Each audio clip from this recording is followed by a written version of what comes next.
मौजूदा लोहारू के अंदर कहीं ना कहीं पूरे हरियाणा प्रदेश में और खासकर बीजेपी के अंदर एक नया जोश और नई ऊर्जा देखने को मिल रही है।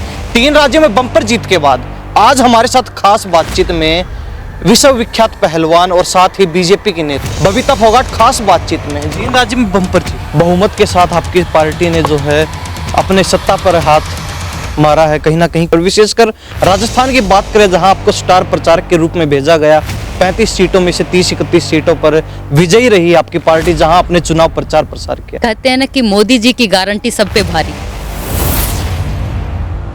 आज अगर कोई भी घोषणाएं भारतीय जनता पार्टी और माननीय प्रधानमंत्री जी के नेतृत्व में जो भी घोषणाएं होती हैं तो लोगों के मन में एक विश्वास दोबारा से जगाने का काम और गारंटियां पूरी कैसी होती हैं और गारंटियां पूरी भी की जाती हैं, ये विश्वास जन जन के अंदर जो माननीय प्रधानमंत्री जी ने भरा है उन्होंने काम करके दिखाया और लोग आज विश्वास करते हैं प्रधानमंत्री जी पे कि प्रधानमंत्री जी जो बोलेंगे मतलब गारंटी पक्की। तो कहीं ना कहीं हाईकमान बड़ा भरोसा कर रहा है। ऐसी जगह आपको उतारा गया प्रचार प्रसार के लिए जहां पे सीएम के चेहरे पहले से ही कयास लगाए जा रहे थे कि ये हो सकते हैं और कहीं ना कहीं उन्होंने जीत भी हासिल की। मैंने पूरी ईमानदारी के साथ मेहनत करके पार्टी को मजबूती देने का और प्रधानमंत्री जी को मजबूती देने के लिए हम सब कार्यकर्ताओं ने मिलकर वहाँ पे मेहनत की और सब कार्यकर्ताओं की मेहनत की बदौलत आज हम 3 राज्य में सरकार पूरी बहुमत के साथ बनाए हैं। कि बबीता फोगाट अपने जाट समुदाय हंसते हैं कहीं ना कहीं इनको वहीं उतारा जाता है जहां पर जाट वोट बैंक बाहुल्य मात्रा में है। राजस्थान की चर्चा करें, इससे पहले यूपी में देखा गया, पश्चिमी बेल्ट में आपको उतारा गया जहां अच्छी पकड़ है और कहीं ना कहीं युवा भी हैं, महिला पहलवान विश्व विख्यात पहलवान रह चुकी हैं और कहीं ना कहीं महिला भी हैं, कई जिम्मेवारियां एक साथ लेके चल रही हैं। तो ये क्या विशेष कारण है? जातियाँ जो होती हैं वो हमारा अभिमान होती हैं और स्वाभिमान है कि मैं एक देशभक्त और सनातनी हिंदू हूँ और हम 36 बिरादरी को साथ लेके चलें क्योंकि माँ बाप ने वो संस्कार दिए हैं, वो शिक्षा दी है। हमने खेल में भी यही सीखा है कि अगर खेल में अगर आप किसी भी खिलाड़ी से ये पूछेंगे कि वो खिलाड़ी कौन सी जाति का, किसी भी खिलाड़ी को पता नहीं होता कौन सा खिलाड़ी किस जाति से। इसलिए हम सिर्फ और सिर्फ अपने देश का झंडा लेकर वो उसी के अंदर हमारी जाति आती है, उसी के अंदर हमारा धर्म आता है और उसको बुलंद करने का काम हम करते हैं। तो अक्सर एक सवाल उठता है, वो एक फेमस डायलॉग भी आपने सुना होगा फिल्म का, एक हीरो कहता है कि मेरे पास गाड़ी बंगला पैसा सब कुछ है, तुम्हारे पास क्या? वो कहते हैं माँ है। तो लोग कहते हैं कि बीजेपी के पास सिर्फ एक मोदी है। इसके अलावा अगर स्थानीय स्तर पर बात करें तो इनकी सरकार जो है इतना उम्मीदों पर खरा नहीं उतर पाई। अगर हरियाणा की बात करें, जितना उन्होंने दम भरा था, जितने वादे किए थे, सिर्फ मोदी के नाम पर ही चुनाव लड़ा जाना चाहिए। स्थानीय स्तर पर भी कहीं ना कहीं आप कहीं ठहर रहे हैं। विशेष अहम चर्चा है आपको लेकर। एक तो कहते हैं कि जिस प्रकार चरखी दादरी में बबीता फोगाट ने एंट्री मारी चुनाव के अंदर, बड़ी धमाकेदार एंट्री और कहीं ना कहीं कड़ी टक्कर दी चुनाव में, उसी प्रकार अब भिवानी महेंद्रगढ़ लोकसभा क्षेत्र से आपका नाम सुनने को मिल रहा है। देखिए चर्चाएं तो चलती रहती हैं। चरखी दादरी में जब मैं आई थी तो काफ़ी लोगों ने ऐसे कहा था कि मतलब इनको हवाई जहाज से उतार दिया गया, पैराशूट से उतार दिया। तो मैं नहीं चाहती कि लोग दोबारा इस चीज़ को ये कहें कि पैराशूट से उतार दिया गया। मैं अपनी मेहनत करूंगी और मेहनत के बलबूते आगे बढ़ूंगी और पार्टी नेतृत्व ने जो भी जिम्मेदारी देंगे या जिम्मेदारी दी है मैं उसको ईमानदारी से निभाऊंगी।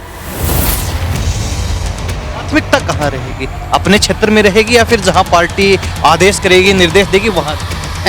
अपने क्षेत्र में तो ओबियसली फर्स्ट प्रायोरिटी तो वही है।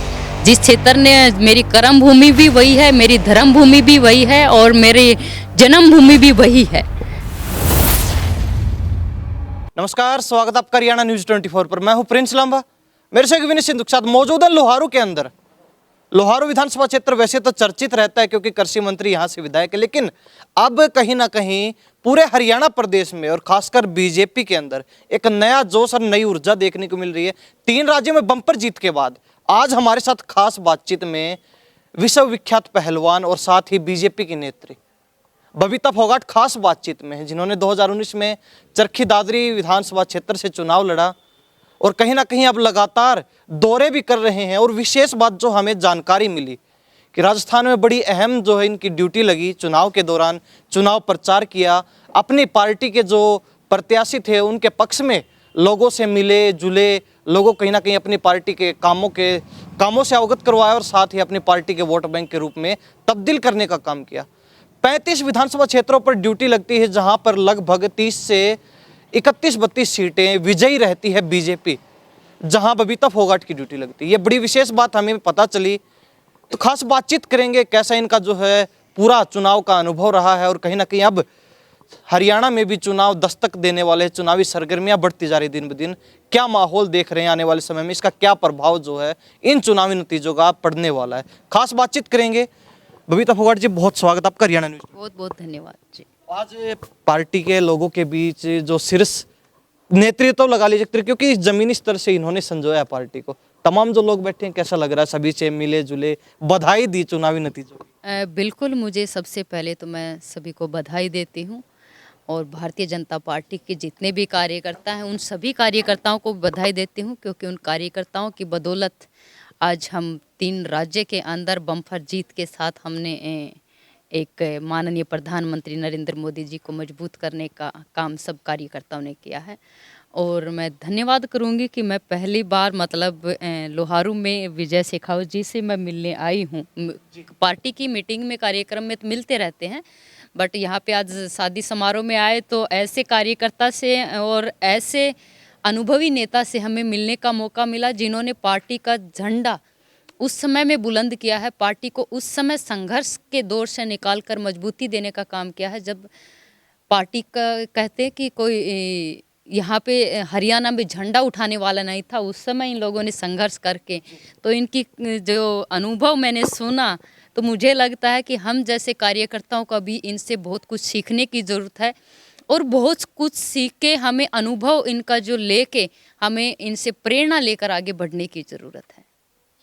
3 राज्य में बम्पर जीत, बहुमत के साथ आपकी पार्टी ने जो है अपने सत्ता पर हाथ मारा है, कहीं ना कहीं क्या लग रहा है आने वाले समय में हरियाणा के अंदर क्या प्रभाव देख रहे हैं? और विशेषकर राजस्थान की बात करें, जहां आपको स्टार प्रचारक के रूप में भेजा गया, 35 सीटों में से 30-31 सीटों पर विजयी रही आपकी पार्टी, जहां आपने चुनाव प्रचार प्रसार किया, क्या कहेंगे सभी चीज़? सबसे पहले तो मैं शीर्ष नेतृत्व का धन्यवाद करूंगी कि उन्होंने इस लायक मुझे समझा और पार्टी ने जो जिम्मेदारी राजस्थान के अंदर मुझे दी और मुझे वहाँ पे काम करने का मौका मिला और मेरा अनुभव भी अच्छा रहा। और मुझे ऐसा जयपुर संभाग मुझे युवा मोर्चा की तरफ से जो है जिम्मेवारी के तौर पे दिया गया था और पूरे जयपुर संभाग में काफ़ी सारी सीटों के ऊपर मैंने वहाँ पे जाकर पार्टी को मजबूत करने के लिए कार्यकर्ताओं के साथ मिलकर वहाँ पे कार्य करने का मौका मिला है। उसके लिए मैं तहे दिल से धन्यवाद करूँगी। और साथ ही मैं माननीय प्रधानमंत्री नरेंद्र मोदी जी को मैं बधाई भी दूंगी, शुभकामनाएं भी दूंगी, और हमारे राष्ट्रीय अध्यक्ष जेपी नड्डा जी, गृह मंत्री अमित शाह जी और सब, क्योंकि कहते हैं ना कि मोदी जी की गारंटी सब पे भारी, तो वो मोदी जी की गारंटी जो है ये सिर्फ एक गारंटी नहीं, आप देखेंगे हमने क्योंकि बचपन से देखा है कि पहले अगर कोई भी नेता कुछ भी बोलता था, कोई घोषणाएं करता था, तो अंत में चुनाव जीतने के बाद भी लोग ये कहते थे कि मतलब ये गारंटियाँ पूरी होने वाली नहीं हैं।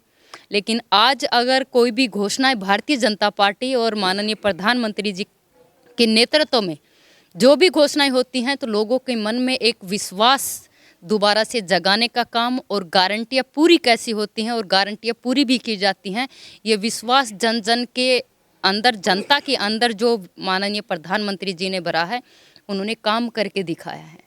और लोग आज विश्वास करते हैं प्रधानमंत्री जी पे कि प्रधानमंत्री जी जो बोलेंगे मतलब गारंटी पक्की, और जो नहीं भी बोलेंगे कहीं ना कहीं लोग अनुभव करते हैं कि ये काम होना चाहिए, तो उस काम को भी श्रेय चढ़ाने का काम प्रधानमंत्री जी करते हैं। कहीं ना कहीं हाईकमान बड़ा विशेष जो है आपके ऊपर भरोसा जता रहा है, क्योंकि राजस्थान के अंदर जहां जहां आपने चुनाव प्रचार किया वहां पर कुछ चेहरे ऐसे हैं जो कहीं ना कहीं सीएम की रेस में जो है भागदौड़ चल रही है, उनके नाम की काफ़ी चर्चा चल रही है कि इन्हें सीएम बनाया जा सकता है, तो कहीं ना कहीं हाईकमान बड़ा भरोसा कर रहा है। ऐसी जगह आपको उतारा गया प्रचार प्रसार के लिए जहां पे सीएम के चेहरे पहले से ही कयास लगाए जा रहे थे कि ये हो सकते हैं, और कहीं ना कहीं उन्होंने जीत भी हासिल की, क्या कहेंगे? देखिए, ये बिल्कुल हमारे शीर्ष नेतृत्व का मैं धन्यवाद मैंने पहले भी किया, अभी भी करूंगी और बार बार करूंगी, क्योंकि उन्होंने जो जिम्मेदारी दी और मैंने पूरी ईमानदारी के साथ मेहनत करके पार्टी को मजबूती देने का और प्रधानमंत्री जी को मजबूती देने के लिए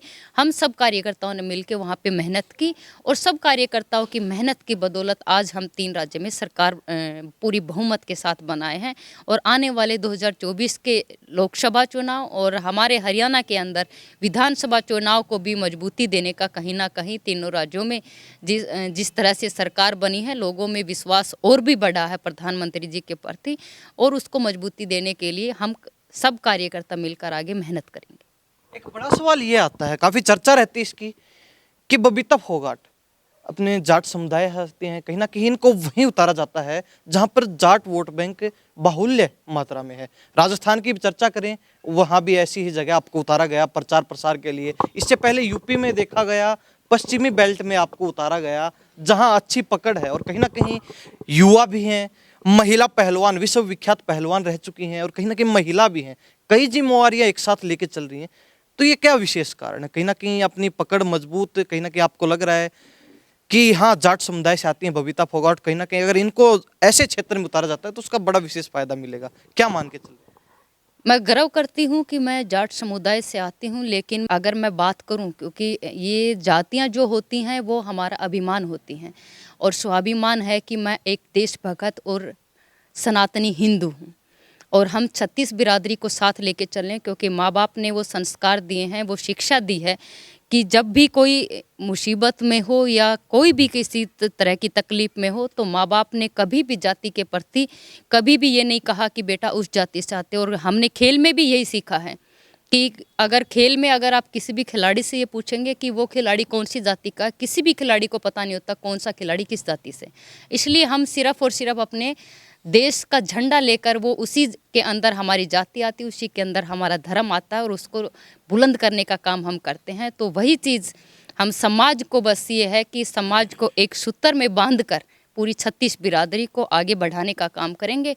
और पूरी 36 बिरादरी के लिए हम, क्योंकि समाज में एकता की भावना, समाज को एक माला के अंदर पिरो के रखना, ये कोई छोटी और आम बात नहीं है। लेकिन जिस तरह से लोगों का विश्वास मुझ पे है, जिस तरह का लोग भरोसा करते हैं, तो मैं भी अपनी कठिन मेहनत करके लोगों का विश्वास कायम रखूं। और बचपन से माँ बाप ने सिर्फ मेहनत करना सिखाया है, तो हम मेहनत पे बिलीव करते हैं। और कहते हैं कि गधे मजदूरी वाली आजकल तो ज़माना है, डिजिटल ज़माना है, तो हम कहते हैं कि स्मार्ट मेहनत करनी चाहिए। बट मैं स्मार्ट मेहनत से ज़्यादा मैं हार्ड वर्क पे बिलीव करती हूँ और माँ बाप ने हार्ड वर्क करना सिखाया है और हमने अपने जीवन में अनुभव भी किया है कि हार्ड वर्क के बगैर कुछ भी नहीं है। तो मैं हार्ड वर्क करने में कहीं भी पीछे नहीं खिसकती, कहीं भी पीछे नहीं खिसकती। जो भी जिम्मेदारी दी है उसके अंदर तन मन धन के साथ लगकर उस जिम्मेवारी को बस पूरा करना है, और ईमानदारी के साथ उस काम को सिरे चढ़ाना है। फोगाट जी, कुछ हरियाणा पे चर्चा कर ली जाए, क्योंकि कुछ समय पहले तक, यानी कि 1 महीने पहले तक की चर्चा करें तो बड़े जोर शोर से विपक्ष भी ये कहता था कि कहीं ना कहीं अब बीजेपी के दिन लद चुके हैं, हरियाणा में बीजेपी आने वाली नहीं। लेकिन 3 राज्य का चुनावी परिणाम देखने के बाद एक नई ऊर्जा बीजेपी के अंदर देखने को मिल रही है, हरियाणा प्रदेश में विशेषकर, क्योंकि राजस्थान से निकटवर्ती राज्य है। तो यहाँ जो माहौल देखा जा रहा है अब कहीं ना कहीं बीजेपी में एक नया जोश, कार्यकर्ताओं के अंदर एक नई ऊर्जा, और कहीं ना कहीं अब ये कह रहे हैं कि मोदी लहर जो है एक बार दोबारा सक्रिय हो चुकी है। मोदी लहर अब हर किसी को अपने अंदर समाहित कर लेगी, विपक्ष कहीं भी ठहरने वाला है नहीं।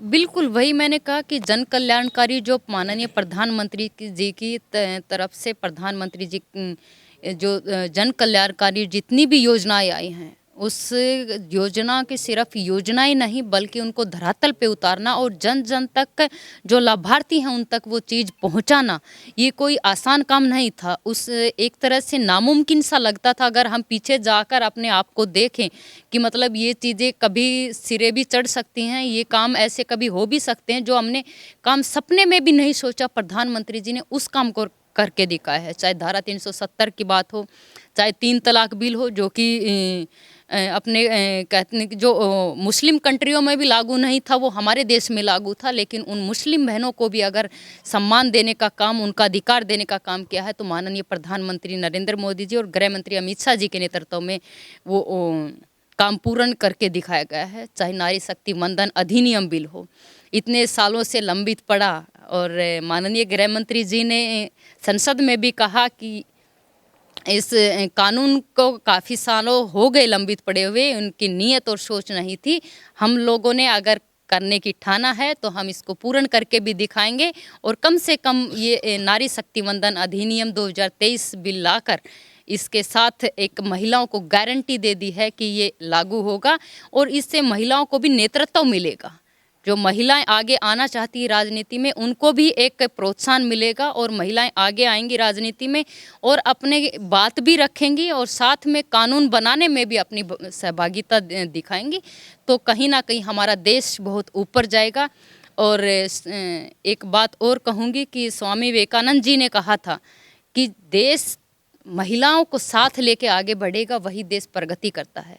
जब हमारे देश को अगर हमें विकसित राष्ट्र बनाना है, विश्व गुरु बनाना है, तो माननीय प्रधानमंत्री जी का भी वही सपना है कि महिलाओं को साथ लेकर आगे बढ़ेंगे और हमारा देश दोनों को इक्वल लेके बढ़ेंगे, तभी हमारा देश और दुगनी प्रगति के साथ आगे बढ़ेगा। बबीता जी, एक स्थानीय अगर स्तर पर बात करें तो अक्सर एक सवाल उठता है, वो एक फेमस डायलॉग भी आपने सुना होगा फिल्म का, एक हीरो कहता है कि मेरे पास गाड़ी बंगला पैसा सब कुछ है, तुम्हारे पास क्या? वो कहते हैं माँ है।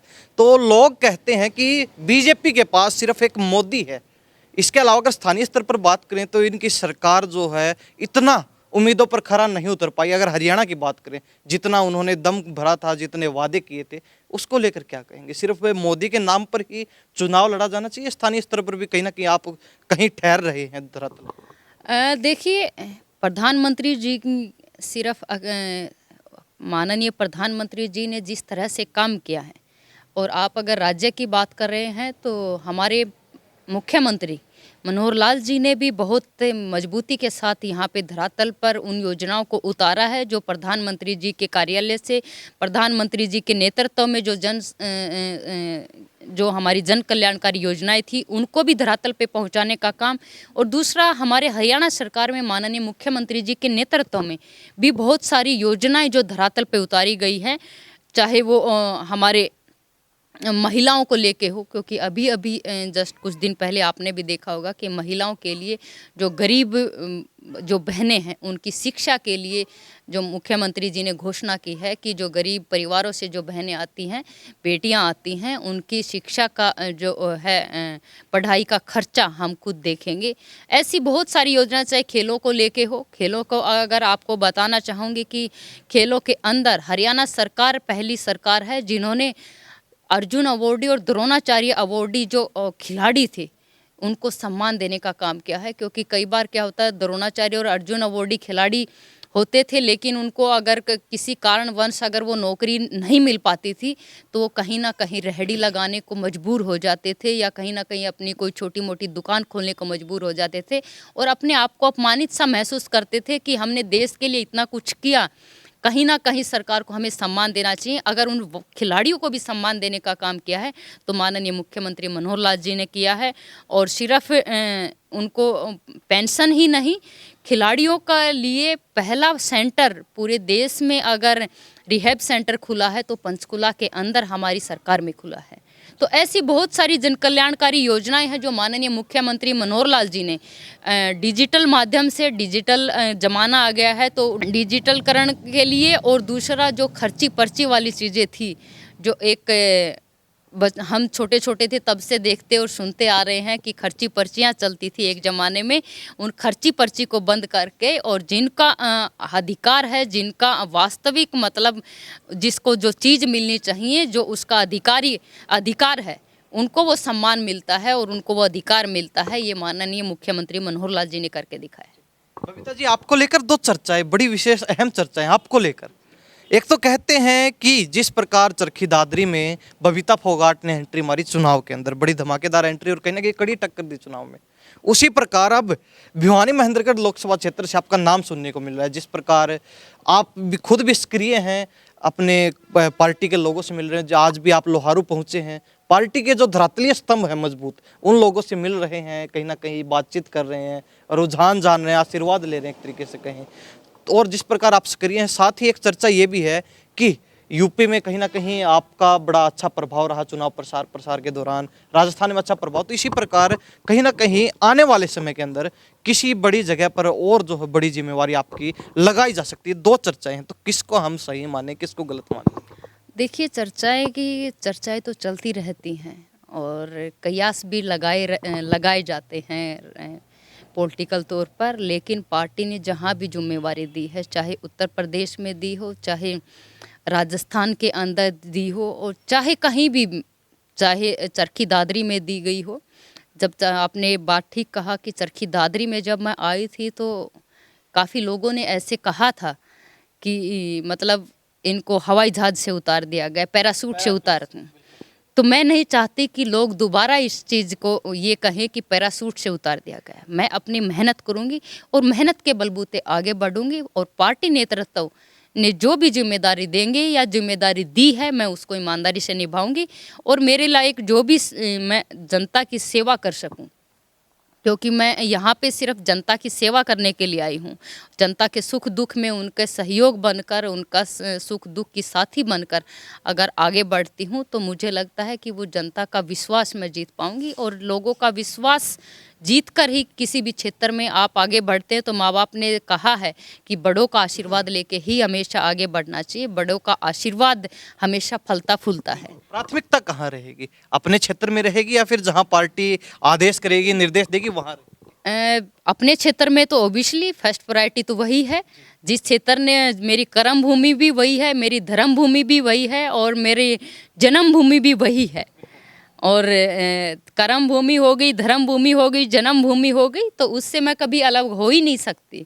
और जिस क्षेत्र ने मुझे इतना सब कुछ दिया है, वो क्षेत्र हमेशा कहीं भी चली जाऊं, दिल और दिमाग में हमेशा रहेगा। उस क्षेत्र के लिए प्रायोरिटी सबसे पहले रहे। कहीं ना कहीं आपका हाईकमान के साथ बड़ा अच्छा जो है नज़दीकी है, बड़ा अच्छा टच है। तो एक चर्चा ये चल रही है कि हरियाणा में लोकसभा और विधानसभा चुनाव एक साथ हो सकते हैं, आपका क्या मानना है इस पर?